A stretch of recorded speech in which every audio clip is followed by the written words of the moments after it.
पुनर्भरण एवं पुनर्चक्रण प्राकृतिक रूप से संभव नहीं है,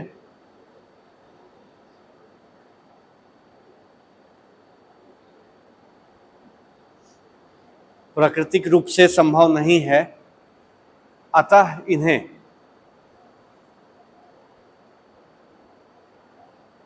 अनवीकरणीय संसाधन कहा जा सकता है। अतः इन्हें अनवीकरणीय संसाधन कहा जा सकता है। अतः इन्हें अनवीकरणीय संसाधन कहा जा सकता है। अतः इन्हें अनवीकरणीय संसाधन कहा जा सकता है।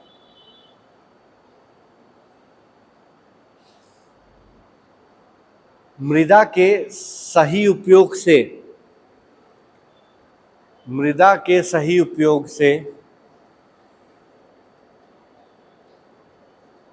यह सतत रूप से हमारे लिए उपलब्ध है। मृदा के सही उपयोग से यह सतत रूप से हमारे लिए उपलब्ध है। मृदा के सही उपयोग से यह हमारे लिए सतत रूप से उपलब्ध है।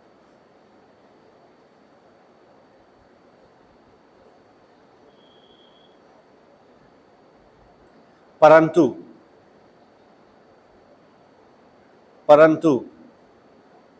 इसके दुरुपयोग से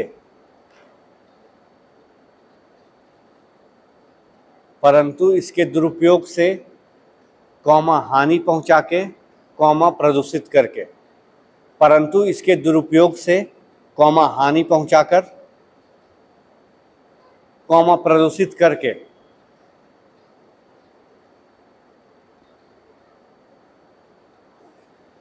इन्हें नष्ट किया जा सकता है।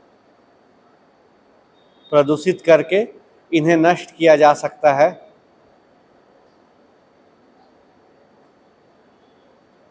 इन्हें नष्ट किया जा सकता है और इनकी पुनः प्राप्ति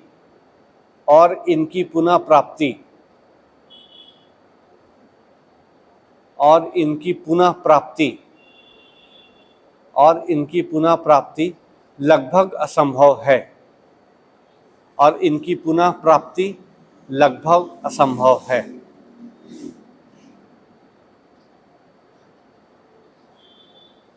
ठीक है, तो इस कारण मृदा क्या है? अनवीकरणीय। ठीक है, जैसे देख लीजिए आप ही लोग, अगर बहुत गहन कृषि हुआ, खाली रासायनिक उर्वरक का प्रयोग हुआ, तो मिट्टी की उर्वरता क्या होती? खत्म होने लगती है। फिर चूंकि अभी देखिए व्यवस्था है कि हम रासायनिक उर्वरक उपयोग कर देते हैं तो हमें पौधा का काम हो जाता है, लेकिन जो वास्तविक गुण है मृदा का वो तो नहीं ना होता है। इसीलिए आजकल बीमारी बढ़ रही है। हम क्या कर रहे हैं? वही रासायनिक खाद्य खा रहे हैं, जिसके कारण दिक्कत हो रहा है। लेकिन आप देख लीजिए, किसी किसान का अगर कोई जमीन का मिट्टी बंजर हो जाता है तो वो देखिए कितना परेशान हो जाता है। दोबारा वहां पे खेती बहुत मुश्किल है, वहां खरपतवार ही उग पाएगा और कुछ नहीं उग पाएगा। तो क्या हो गया? दोबारा उसको बना नहीं पा रहे। फिर क्या हो रहा है? रासायनिक उर्वरक भले यूज कर रहे हैं लेकिन बना तो नहीं ना पाए। और भी रासायनिक उर्वरक कब तक? एक समय सीमा है, उसके बाद तो नहीं ना होगा। तो बस इसी कारण क्या हो गया? इसको बनाना मुश्किल है, इसी कारण ये अनवीकरणीय होगा। लेकिन जिस किसान की भूमि गंगा के किनारे हो, ब्रह्मपुत्र के किनारे हो, उनके पास क्या है? बाढ़ आया तो बाढ़ के साथ क्या आया? बहुत सारे तत्व आए, तो मिट्टी भी आया, तो नया मिट्टी मिल गया, तो उनका काम हो जाएगा। लेकिन सब जगह ये संभव नहीं है और ऐसे भी मृदा को बनाना बहुत मुश्किल है। हाँ, इसीलिए लिखिए, आप इसका बार बार सतत उपयोग कर सकते हैं अगर सही उपयोग हुआ तो। नहीं तो मिट्टी एक बार खराब हुआ तो फिर बनाना बहुत मुश्किल हो जाएगा। जैसे इसका एग्जाम्पल आप देख लीजिए, आप अपने घर का गमला ही का मिट्टी को खराब कर दीजिए, देखिए इसमें कोई पौधा ही नहीं उगेगा। आपको क्या करना पड़ेगा? उस मिट्टी के गमला के मिट्टी को पूरा चेंज कीजिए या नया मिट्टी उसमें मिलाइए, तभी वो काम करेगा, नहीं तो काम नहीं करता। कभी गौर किया है? कभी देखिए उसमें उगेगा ही नहीं कोई चीज। कारण यही है। या सिर्फ पौधा उग जाने से मतलब नहीं ना है, हमें पौधा का क्या चाहिए? अन्न, यानी उसका फल चाहिए। फल मिले तब ना, क्योंकि मृदा बेसिकली हम लोग के लिए बहुत उपयोगी कृषि के लिए है। ठीक है, जंगल है, लेकिन कृषि नहीं होगा तो हमें क्या मिलेगा? खाद्य पदार्थ नहीं मिलेगा, तो वो सबसे ज़्यादा हमारे लिए दिक्कत होगा। ठीक है, तो कृषि हो गया, मृदा हो गया, मृदा के बाद लिखिए खनिज संसाधन, छोटा छोटा ये सब, ज्यादा बड़ा नहीं है।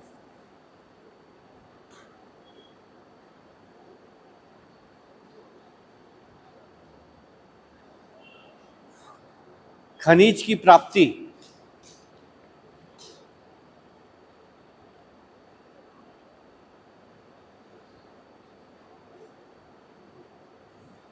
खनिज की प्राप्ति हमें प्राकृतिक रूप से, खनिज की प्राप्ति हमें प्राकृतिक रूप से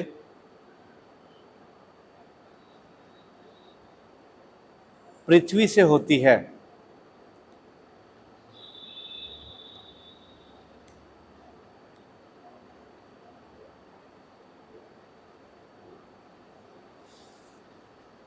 खनिज की प्राप्ति हमें प्राकृतिक रूप से पृथ्वी से होती है। पृथ्वी पे इनका भंडार, पृथ्वी पर इनका भंडार,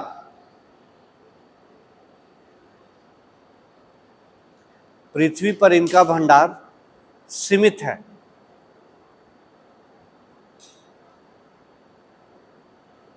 पृथ्वी पर इनका भंडार सीमित है, अतः इनके, पृथ्वी पर इनका भंडार सीमित है, अतः इनके दुरुपयोग के कारण, अतः इनके दुरुपयोग के कारण, अतः इनके दुरुपयोग के कारण ये एक दिन समाप्त हो जाएंगे। अतः इनके दुरुपयोग के कारण यह एक दिन समाप्त हो जाएंगे।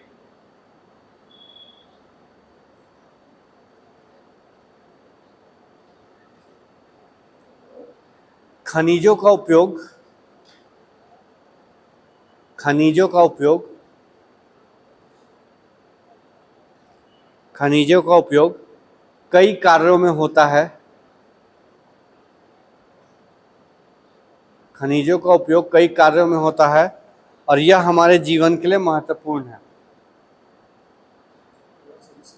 खनिजों का उपयोग कई कार्यों में होता है और यह हमारे जीवन के लिए महत्वपूर्ण है।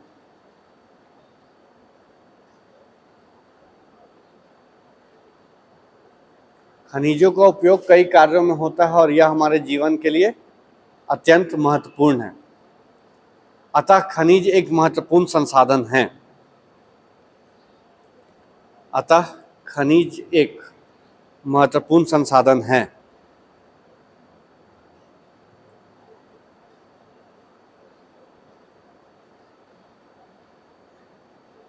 खनिज के अंतर्गत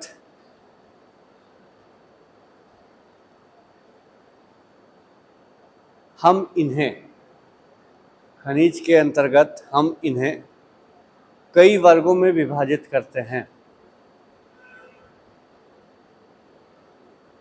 खनिज के अंतर्गत हम इन्हें कई वर्गों में विभाजित करते हैं।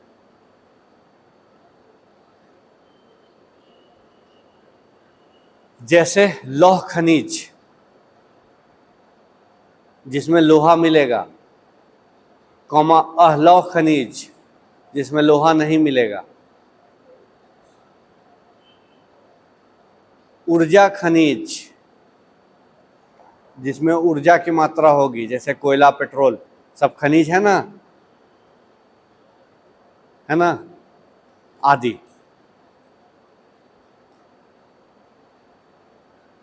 चूंकि इनका पुनर्भरण, चूंकि इनका पुनर्भरण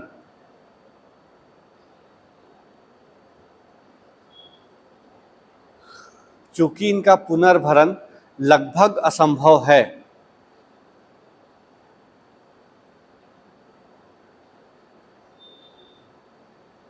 अतः ये अनवीकरणीय संसाधन है।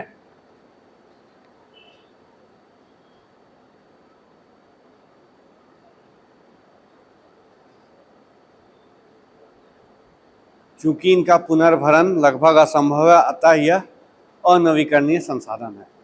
ठीक है, अब देखिए वो अलग चीज है, जैसे हम लोहा का गेट बना लिए, कुछ दिन बाद उसमें जंग लगा तो उसे वापस क्या किए, बेच दिए। आता ना जो लेने वाला पेपर कबाड़ी सब, उसको बेच दिए, ठीक, वो क्या होगा, वो जाके रिसाइकल होगा, रिसाइकल होकर फिर से आपको लोहा मिला। लेकिन बात यहाँ क्या हो रहा, पृथ्वी से जो लोहा हम लोग निकालते जा रहे हैं वो तो नहीं ना होगा, वो तो एक लिमिट है, आप उसको खत्म कर दीजिए, फिर हो सकता मेरे पास लोहा इनके पास नहीं है, हम रिसाइकल करके हम ही उपयोग किए, इनको तो नहीं ना मिला, तो जिस कारण क्या हो गया, ये अनवीकरणीय होगा। और एक सीमित भंडार है, सीमित भंडार के कारण हमें मिलेगा नहीं, अब मिलेगा नहीं तो बहुत दिक्कत है। अलौह खनिज होता है, लौह खनिज होता है, ऊर्जा खनिज होता है, जितने तरह के तत्व हम लोग को मिल रहा है सब खनिज के संसाधन में आ जाते हैं, तो जिस कारण ये है, ठीक है। अब लिखिए ऊर्जा संसाधन के कुछ स्रोत जो अनवीकरणीय स्रोत है, ऊर्जा संसाधन के कुछ स्रोत जो अनवीकरणीय हैं।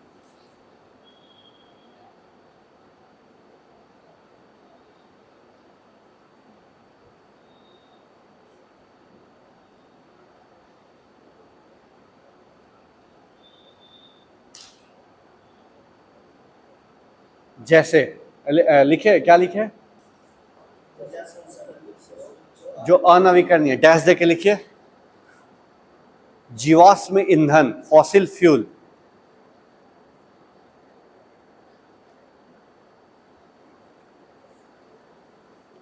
उसी में क्या आ जाएगा, कोयला, कोयला ब्रैकेट बंद करके लिख लीजिए, कोयला, पेट्रोलियम, प्राकृतिक गैस,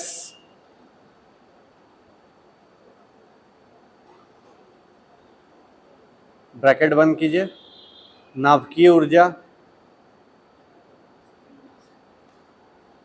हाँ पहला जीवाश्म ईंधन लिखिए, उसमें कोयला पेट्रोलियम सब लिखे, अब नाभिकीय ऊर्जा, ठीक है। आगे नेक्स्ट लाइन से लिखिएगा, नाभिकीय, ऐसे रुक जाइए एक मिनट, ऊर्जा के अनवीकरणीय स्रोत, नेक्स्ट लाइन से, ऊर्जा के अनवीकरणीय स्रोत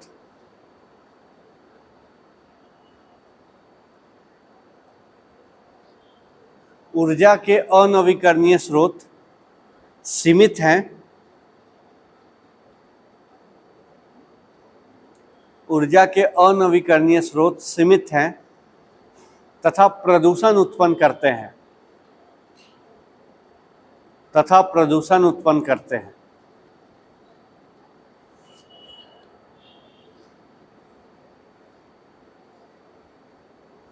ठीक, अब देखिए जीवाश्म ईंधन समझ रहे हैं, जो क्या हुआ, जीव जंतु के बहुत सालों से दबे रहने, टेम्परेचर, प्रेशर, घनत्व सब चेंज हुआ तो क्या बदल गया, खनिज में बदल गया, खनिज में उनका उपयोग हम ऊर्जा के लिए करते हैं।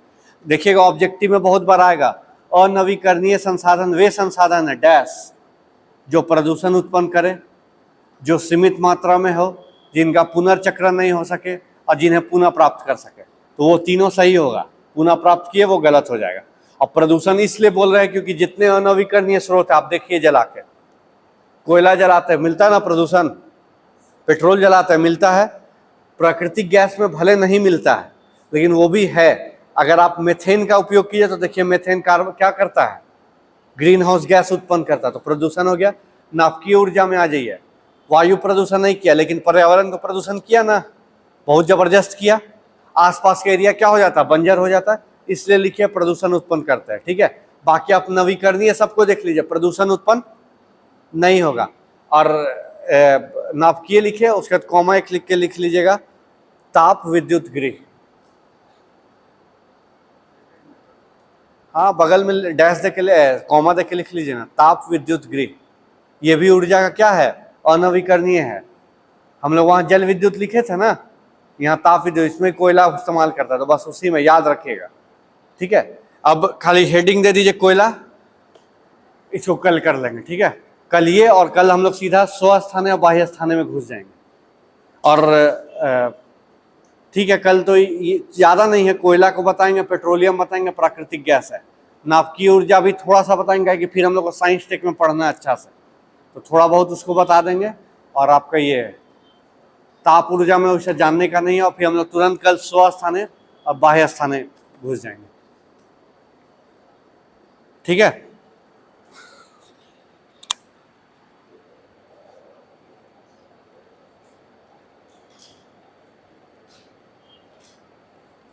और ये क्या बोलते हैं आपके